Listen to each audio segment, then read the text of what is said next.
स्वतंत्रता और जिम्मेदारी का संतुलन, मीडिया की स्वनियमन की अत्यंत आवश्यकता। हाल ही में सुप्रीम कोर्ट ने ethical conduct and responsible reporting सुनिश्चित करने के लिए टेलीविजन चैनलों द्वारा अपनाए गए सेल्फ रेगुलेटरी मैकेनिज्म को मजबूत करने के महत्व पर बल दिया है।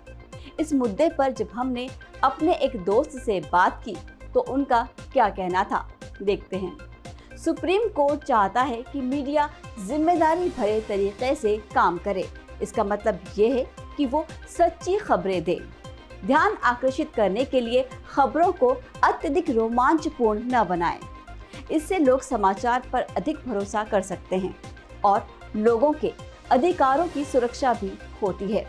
ये स्वतंत्रता और न्याय के बीच एक अच्छा संतुलन बनाए रखने का एक तरीका है। News broadcaster and digital association यानी NBDA द्वारा सेल्फ रेगुलेशन की प्रभावशीलता के विरुद्ध बॉम्बे हाई कोर्ट द्वारा की गई टिप्पणियों को चुनौती देने वाली अपील पर सुनवाई कर रहा था। बॉम्बे उच्च न्यायालय ने मीडिया ट्रायल्स की आलोचना के साथ ही स्पष्ट किया कि मौजूदा सेल्फ रेगुलेटरी मैकेनिज्म में वैधानिक तंत्र के चरित्र का अभाव है।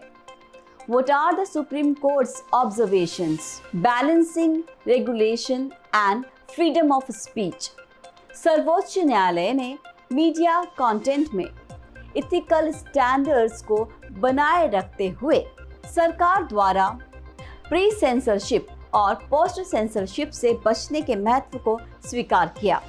न्यायालय ने मीडिया आउटलेट्स द्वारा सेल्फ रेगुलेशन के विचार की सराहना की, लेकिन इस बात पर जोर दिया कि अनएथिकल कंडक्ट को रोकने के लिए ऐसे मैकेनिज्म अधिक प्रभावी होने चाहिए।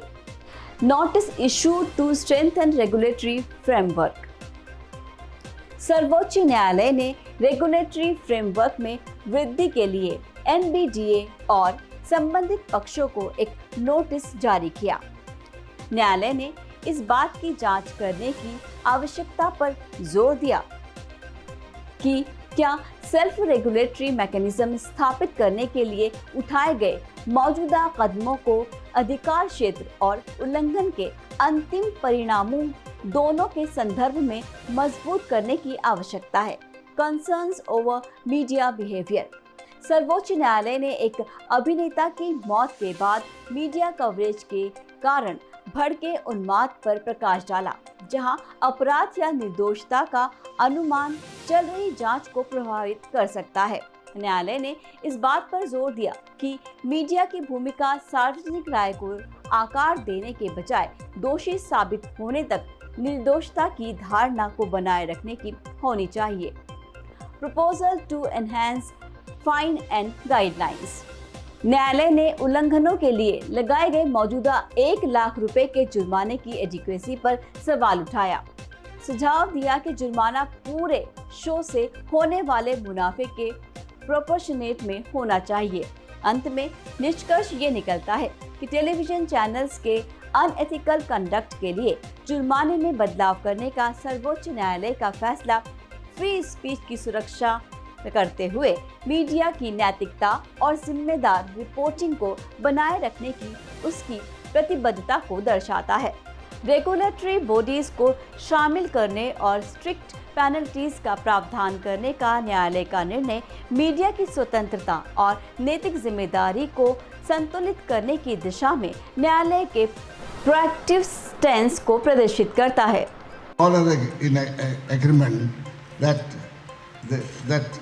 there must be some regulation, though not control, of this power, the media power.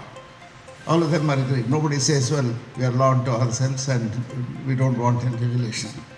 Second is, all of them are agreed that government should not be the censor or the controller of ideas.